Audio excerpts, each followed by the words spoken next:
Taarifa iliyotolewa na Askofu Mwijage wa jimbo la Bukoba, Tanzania, Askofu Mkuu Novatus Rugambwa aliyekuwa balozi wa zamani wa New Zealand na mwakilishi wa kitume kwenye visiwa vya bahari ya Pasifiki aliaga dunia Jumatatu Septemba 16 katika hospitali jijini Roma. Askofu Mkuu Novatus Rugambwa alizaliwa tarehe 8 Oktoba mwaka 1957 katika jimbo la Katoliki la Bukoba. Baada ya masomo ya majiundo yake ya kikasisi akapewa daraja takatifu ya upadri tarehe 6 Julai mwaka 1986 na baadaye akajiunga na utume wa kidiplomasia mjini Vatican tarehe 1 Julai mwaka 1991. Kwa mujibu wa taarifa kutoka jimbo la Katoliki la Bukoba nchini Tanzania, leo Jumatano tarehe 17 Septemba 2025, na Askofu Jovatus Francisco Mwijage wa jimbo hilo aliwaelekeza waashamu, maaskofu, waheshimiwa na mapadri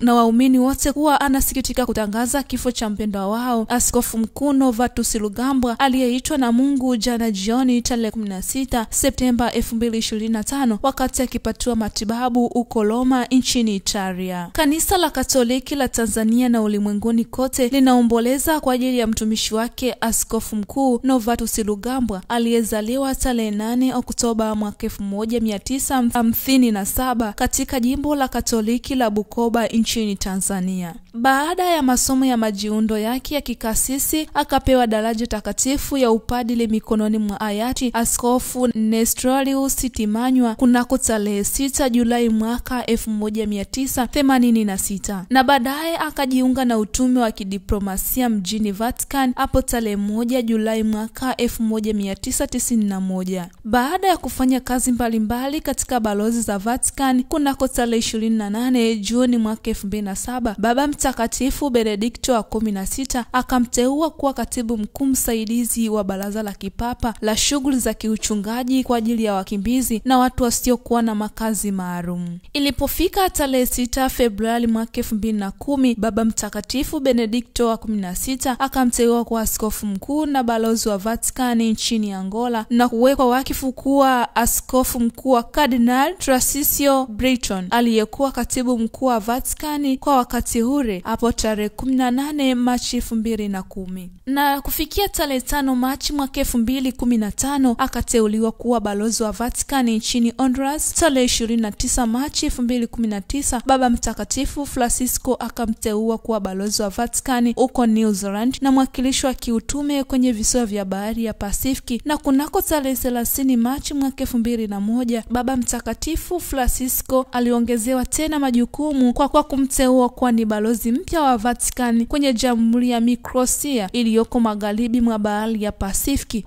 huku akiendelea kuwa ni balozi wa Vatican kwenye visiwa vya Marshall, Kiribati, Nauru pamoja na Tonga. Pamoja na hayo alikuwa balozi wa Vatican nchini New Zealand, Fiji pamoja na Palau. Hata hivyo, hivi karibuni wakati tayari anaumwa, Askofu Mkuu Rugambwa aliweza kushiriki mkutano kunako tarehe 10 Juni mwaka 2025 na Baba Mtakatifu wa 16 alipokutana na mabalozi wote wa Vatican wanaomwakilisha Baba Mtakatifu ulimwenguni kote. Raha ya milele umpe Bwana na mwanga wa milele umwangazie, apumzike kwa amani. Na hii ni T-Media 2, subscribe, like, share ili upate habari mbalimbali zinazoendelea kujili. Na mimi msimulizi wako ni Loisi Skila.